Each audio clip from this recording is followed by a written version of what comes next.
Mak suruh? Mak dia suruh katanya. Jadi kita dah faham dah. Jadi mungkinlah Malaya, Malaya, bersama kita bangkit suara.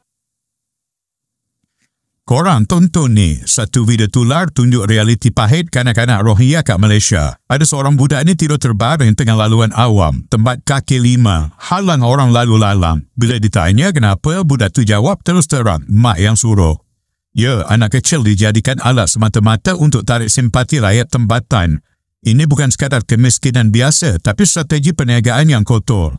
Budak-budak tak berdosa terpaksa jadi umpan, panas terik, sakit, semua sebab orang dewasa yang sepatutnya jaga diri sendiri pilih lepas tangan. Mentaliti segelintir ibu bapa ini memang patut dicemuh.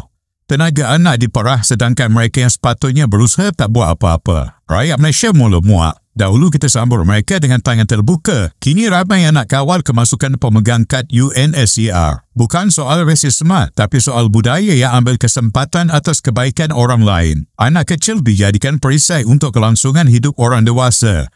Kesimpulannya, simpati kita ada hadnya. Eksploitasi kanak-kanak demi kelangsungan hidup orang dewasa, ini jelas tak boleh diterima. Tindakan mak suruh ni dah melampaui batas toleransi masyarakat. Kita boleh kasihan tapi kita kena tegas kecam ibu bapa yang memperalatkan darah daging sendiri.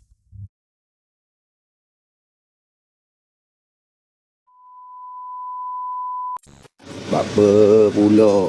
Siang pula bapa lah dia bahang tidur sini.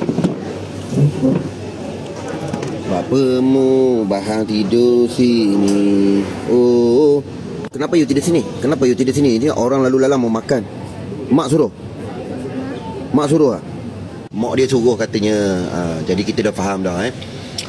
Jadi mungkinlah baru-baru ni saya ada terbaca sebuah artikel di mana ada seorang tu beritahu stop dululah apa orang kata kemasukan UNCHR. Apa benda tu?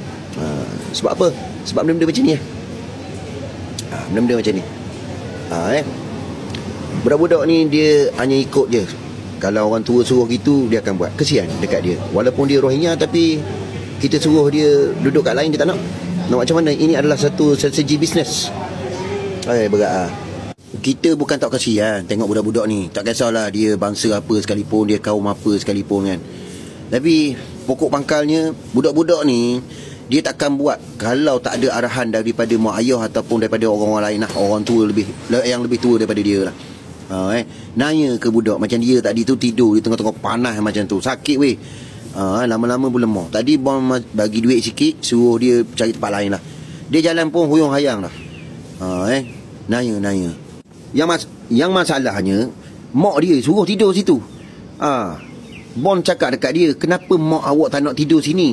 Kalau mak awak tidur sini, baring sini tak apa. Uncle boleh baring dengan mak awak. Itu yang dia terus balik.